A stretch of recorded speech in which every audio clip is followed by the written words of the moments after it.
He's fiscally conservative and socially cool. GQ magazine described him as absurdly honest and smart. Gary Johnson isn't the norm in politics. He's the future. You know what Gary Johnson. And he is also running for senator in New Mexico, the Libertarian candidate for the state he governed for 2 very successful terms back in the late 90s and early 2000s. In an exclusive First National interview since filing to run with us now, the Libertarian candidate for senator from New Mexico, Gary Johnson. We did call his opponents, by the way, the incumbent Democratic Senator Martin Heinrich and his Republican challenger Nick Rich, for interviews. We still haven't heard back from either, but we hope to have each and both on the show. Governor, very good to have you. Thank you. Thanks, Neil. This was an unexpected opportunity, completely unplanned, but if it were laid on your plate that you might be able to be elected to the U.S. Senate and be the swing vote in the Senate, I dare say you'd seriously have to consider doing that, and I am doing it. I think there needs to be a voice in Washington when it comes to spending, when it comes to the deficit. I really think that the deficit is the biggest issue facing this country right now, and the eventuality of continuing to print about 25 cents out of every dollar that we spend at some point is going to be horrible inflation. And that's going to be the worst tax of all. Let's say you made it. I'm sorry, sir, but let's say you made it. Would you vote? You would be a Libertarian. We never had a Libertarian senator before. Would you vote with Republicans? Would you vote with Democrats? Well, I'd like to think I'd take the best of both sides, that I'd be sitting in the middle, and I'd sure be calling Trump out on what he has to say about immigration, what he has to say about spending, what he has to say about free markets and these tariffs. I just think that this is crazy, and that it has led to... if you were senator now, the Brett Kavanaugh Supreme Court nomination is coming up, would you vote for him? Based on what I know, I would vote for him, yes. Okay. Now, another aspect of this is government. You, as a 2-term governor, a very successful one in New Mexico, you vetoed, I think, close to, 900 different bills. You were very big on small government. Let people decide what they want. Obviously, government is out of control, and it's a fault of both parties, as we've discussed many times throughout your career. What would you do to try to rein it in? Because right now, we are looking at trillion-dollar deficits for at least the next few years. We're looking at trillion-dollar deficits, and where is the senator pounding the table saying that this is unacceptable? I am not intending to go to the U.S. Senate and be a wallflower. I intend to speak out on these issues. I'm upset. Why is there a Department of Homeland Security? TSA, every time I go through TSA, the non-constitutional zone, I get terribly upset. The federal government is growing. We should be reducing the size and scope of the federal government. And it seems to me that Republicans or Democrats, it doesn't matter, that the size and scope of federal government is increasing, and everybody sees that.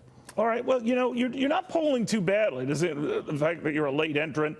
One poll, I think, has you at 22% compared to the Republican challenger at 29%. There's Nick Rich. The incumbent senator's at 47%. But that isn't too shabby in a state that Hillary Clinton beat Donald Trump in 2016 by 8 points. So how do you win over those who look at you and say, been there, done that? How do you avoid the Tim Pawlenty fate, where he wanted to come back into the governor's mansion and loses a primary? Well, this is really pivotal on money. Look, it's not about outraising your opponent, but it's having parity when it comes to money. And in the presidential races, look, in 2016, we raised $12 million to Donald Trump and Hillary Clinton's $1.8 billion apiece. So I'm afraid there is a reality attached to having money and being able to get your message out. And look, well, I'm the underdog in this. Almost 10% of the vote in your home state that in an election like that. So that's not too bad. But there are a lot of people just say your time has come and gone, been there, done that. You're kind of quaint with the legalized pot thing and some other views, but that you don't excite them as a senator, you say? Well, we'll see, Neil. I mean, this is putting it on the line, right? You can't win you can't win if you don't line up. And I'm lining up. I'm putting it on the line. Governor, you said that you wouldn't line up. You were done running for office after your last presidential quest. What changed?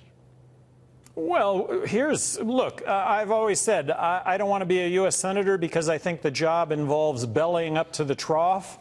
And that's the last thing we need is more spending. We need to reduce the size and scope of the federal government. So what's laid on my plate is arguably being one of the most powerful U.S. senators right out of the chute because of being the swing vote and how close it will be between Democrats and Republicans and how the swing vote might actually determine Senate outcomes. That's terribly exciting, in my opinion.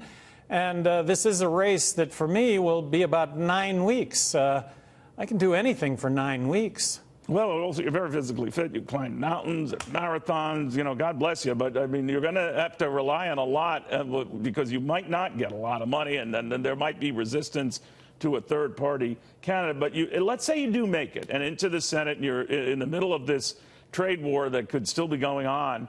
Do you think the president is taking the right approach, getting hardline with China, hardline with, well, gosh, a lot of people? No, I don't. I think free trade is free trade, and that the issues of intellectual property can be handled in different ways. And look, we should be all about free trade. We should all be about free market. The private sector does everything better than the public sector, everything. And yet we continue to expand government. We continue to expect government to do things that really it's incapable of doing. All right, so you want smaller government. You also want to rein in entitlements and their growth. You know how that has gone in the past on Capitol Hill. Who are you more aligned with? That was something that Paul Ryan was big at trying to curb, and you know how that went. Well, I'd like to think I'm aligned with most people. Let's not forget that the majority of Americans today, 45% of Americans that register to vote, are registering as independent. Where is the representation when it comes to Democrats and Republicans? And I have dedicated myself to the inequality or the fact that we are a party system. Paraphrasing George Washington, he said, look, if our country ever devolves into political parties, we're done for. Well, you have a lot of retirees. And that's what has happened. You have a lot of retirees in your state. How are you going to tell them? What are you going to tell them? I'm going to have to curb the growth of these entitlements for you, or just down the road look at that as a possibility? Well, I've always been well served by telling the truth, and I think that that is the truth. Look, we've got to curb the growth in these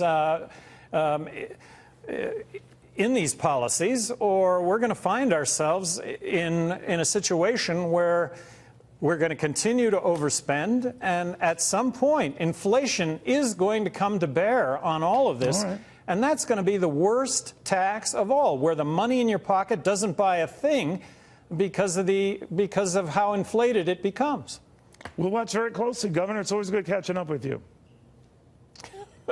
Thank you, Neil. It was good catching up with you. All right, be well. Unexpected, but thank you. It's always good having you. Well, again, that call is out to the other challengers in this race, including the incumbent Senator Martin Heinroth. If we hear back, of course, they're welcome anytime, anywhere.